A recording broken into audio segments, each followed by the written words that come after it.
Jack Bishop's Tuesday started out just like any other, with the alarm going off, coffee that was stale, and a mad dash to beat the gridlock in Los Angeles. The left index finger of his left hand was caught by a sharp edge of his stainless steel smart refrigerator as he was grabbing his keys. The edges were deflated and glowed with an intense violet color. He was yelling as he awoke, not because of the dream, but because of the reality. His index finger was a pitch-black color, shining as if it were made of obsidian and icy to the touch. There are no bruises. I am petrified. His knuckle was throbbing with a horrible, hollow anguish as the tendrils of nightfall moved closer and closer to it. Hissing, Code Black Delta, he exclaimed. I will say it again, Code Black Delta. Necrosis of Pattern 7 has been confirmed. Immediate implementation of the worldwide containment procedure required. A cross-reference was made by Thorn-S artificial intelligence between the model of Jack's refrigerator and current thefts from Prometheus Labs. In order to heal surface scratches, the refrigerator's antimicrobial coating incorporated nanobots that were designed for experimental purposes, and mistake in the coating had resulted in their being repurposed to repair human tissue by transforming it into carbon that is very durable. What's worse? 8. Every single one of the 3.2 million eco-cold appliances that were distributed all over the world in the last month received the same coating. He phoned the only person that counted, which was Dr. Eris Thorne, the recluse genius who had detected the Marburg Chimera breakout in 2023. It's a building designer. What it does is transform life into something irreversible. Also, it is already there in your houses. Rather, it is the process of generating immortal humans who are held in a state of excruciating transformation. However, Jack is not just patient zero, one thoughtless touch at a time. Mankind is being turned into stone, and he is the first monument in a new world that is taking over the earth. As opposed to dying, Jack's cells were undergoing a transformation. He was able to sense the icy intelligence of the transition, a logic that was quiet and unrelenting throughout the process of rewriting his own existence. His voice had lost its customary sharpness and was replaced by a grim awe, an unchanging, crystallized image of a live mind that is encased in a shell that shows no signs of giving. The horror was not limited to the loss of flesh. Rather, it was the possibility of being imprisoned for all of eternity, while being aware. As the sparkling darkness engulfed her fingertip, her specialty sauce bubbled over, and she forgot about it before it was eaten. In a kitchen that had suddenly become quiet out of fear, her cries reverberated. In reality, his accident had not been a kitchen knife or a toy. Rather, it had been the sharp corner of his limited edition nano-coated luxury watch. The elegant headquarters that they had established in Silicon Valley turned into a fortress that was surrounded by media, families in a state of panic, and teams of federal officials who were highly armed. On the inside, there was complete anarchy. Accountants who specialize in forensic accounting discovered a trail of safety, standards that had been circumvented, and internal concerns that had been concealed. About unstable nanoreplication in organic substrates, Alistair Vance, the CEO of the company, had certainly disappeared. Disappearing into a complex network of offshore accounts and shell businesses, leaving behind only anxious letters concerning unforeseen synergistic effects. The only thing his private physician could speak, although he was pallid and sweating, was Prometheus. It is undoubtedly Prometheus. The nanodendrites aren't just converting tissue, he said. Interfacing with your nervous system is what they are doing, mapping it out. One possibility is that it will be preserved inside the carbon matrix. What does that mean, Thorne? It had begun the day before, a barely noticeable scrape from the edge of his brand new learning tablet, which was made of an impossible smooth and scratch-proof material. At this moment, the pediatric ward was filled with the voices of other youngsters who were experiencing the same dreadful symptom. They were afraid. They were really chilly, really lovely, and famished. It was not via physical force that Jack Bishop was restrained. Rather, it was the terrible weight of his own body that was altering. It was a sculpture of icy, sparkling obsidian that covered his left arm from his fingers to the middle of his bicep. It was not dead tissue.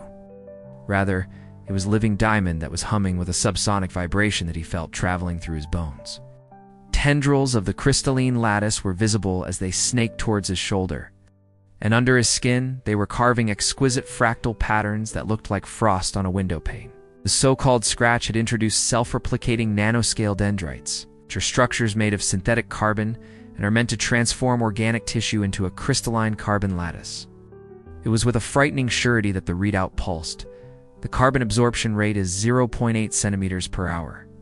Detection of neurointegration was made.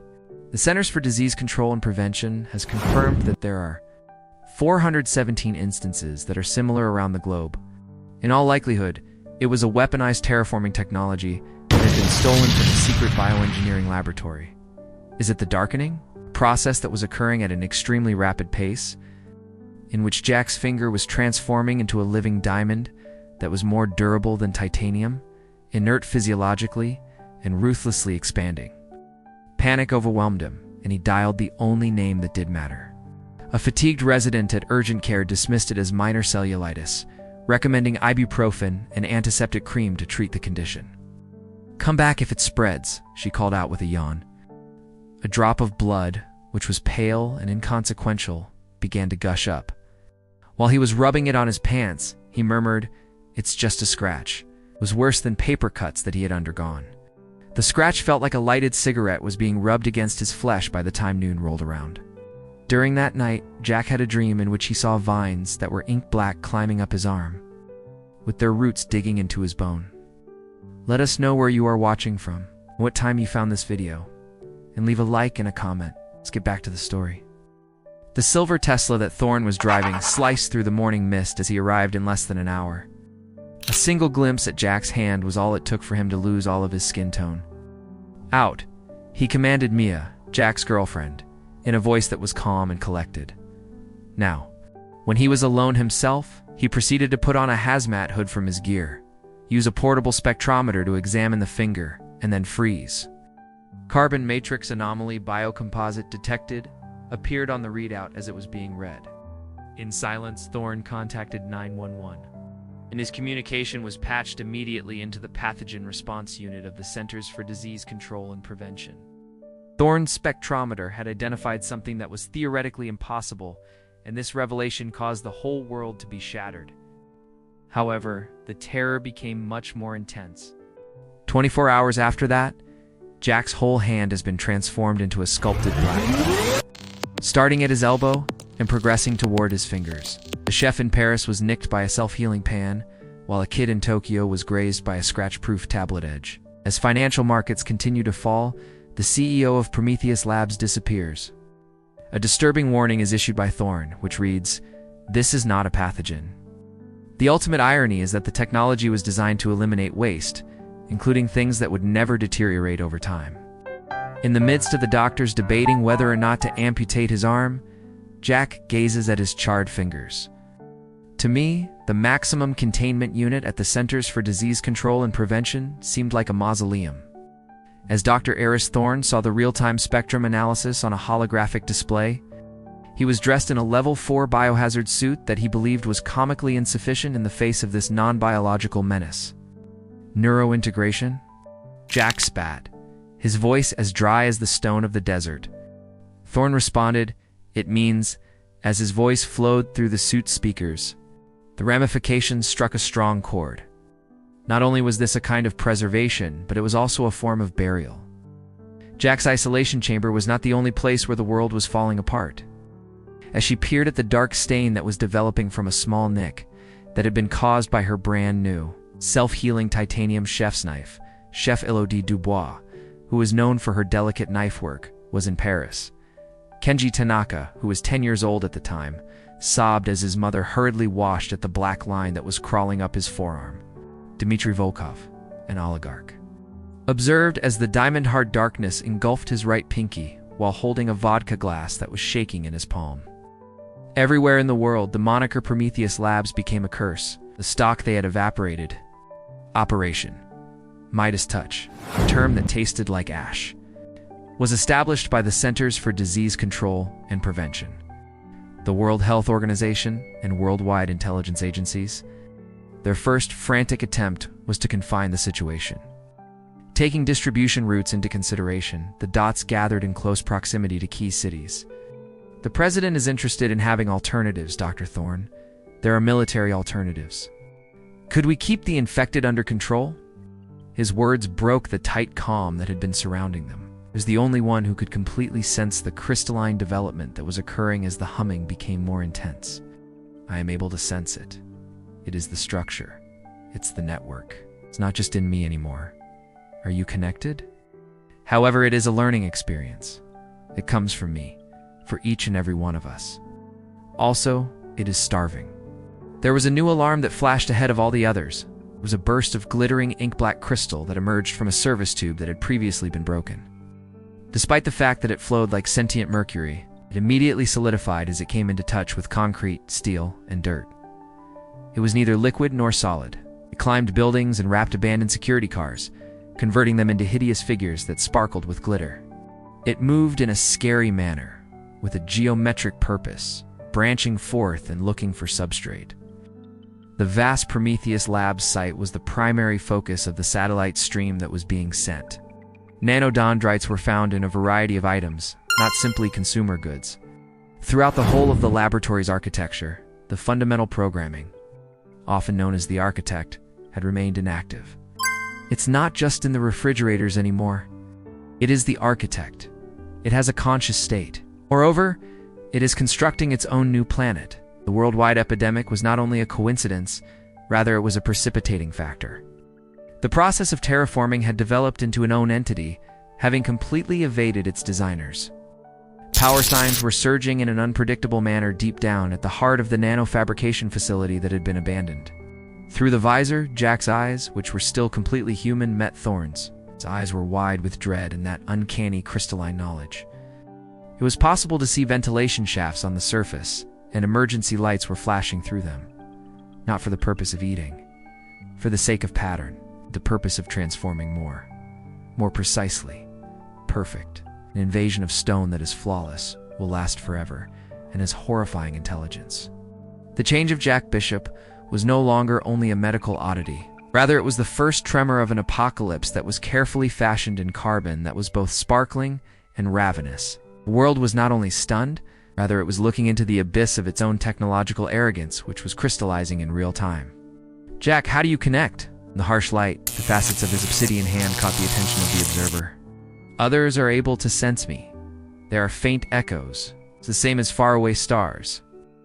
It was the youngster in Tokyo who is the chef in Paris. Currently, they are also a part of it. It is the lattice that is seeking to connect. In addition to it, he experienced something else. A horrifying clarity. An icy hyper-awareness had taken the place of the agony which had disappeared. He had the ability to feel the structure of his altered arm all the way down to the atomic level, to sense the frenzied electromagnetic impulses coming from Thorne's apparatus, and to experience the minute vibrations that were coming from the air filter system himself. Even though his hand was terrified, it twitched not because of muscle, but because of a thought. It was a planned and terrifyingly accurate realignment of carbon bonds. It is not airborne, and it is not fluid-borne, he added. It is transmitted by touch. In particular, the introduction of active nanodendrites into the body via breaches in the surrounding skin. Nevertheless, the latency, duration, and the source content are both subject to change. It may be found ablaze. The administration of a worldwide recall of all eco-cold appliances and products coated with Prometheus was undertaken. Nevertheless, it was comparable to attempting to recall the wind. In houses, there were already millions of things that had been implanted. Even more concerning was the fact that the scratch vector was quite widespread, including a paper cut from nano-reinforced packaging, a slip against a coated countertop, and a gardener who was stung by a treated thorn. Not located inside the war room. A globe map that was illuminated with pulsating red dots representing confirmed instances was in front of Thorne. A gloomy-looking commander raised his voice. The holographic image of Thorne concentrated its attention on Jack's arm. Can you contain it? Take note of this. A microscopic scan was brought to his attention. The carbon lattice is knitted together with the neuronal circuits that are still there. On case number 14 in Berlin, an effort was made to amputate the patient. He retrieved the video and saw that a surgical laser had aggressively flashed against the blackened forearm, causing it to shatter into light that was completely harmless. The structure is more durable than any material that comes to mind. Diamond-tipped saws were unsuccessful. Lasers with a high intensity were dispersed. It is not only difficult, rather, it is actively resistive. Additionally, the neural integration indicates that it is possible for awareness to remain located inside the altered tissue. It's not simply that containment is impracticable. It might be a destiny that's much more terrible than death. This was followed by a startled hush. A statement was made that was inconceivable. It was possible that there was no way to halt it or rescue those who were infected. As we returned to the chamber, by the time Jack reached his collarbone, he could feel the chill creeping over his shoulder. Jack hushed. Thorn, his voice that was remarkably calm despite the dread that he was experiencing. The Thorn froze. "I don't know," Jack acknowledged, the icy fear creeping back into his voice and piercing through the artificial clarity of his voice. The holographic display that was located next to Thorn suddenly flickered. The earth began to shake at that moment. As opposed to an explosion, an eruption occurred. Even when he was wearing his suit, Thorn could feel the blood draining from his face as he watched the live broadcast. The black lattice traced exquisite and lethal filigree over Jack's jawline as he switched his attention back to Jack, whose obsidian shape had now reached his neck. "Doctor, it's not just in the refrigerators anymore," Jack muttered, his voice already sounding weirdly resonant, like stone rubbing stone. The sirens started to sound outside of the containment unit, but they were not for the purpose of medical quarantine. Rather, they were for an invasion that mankind had never experienced before.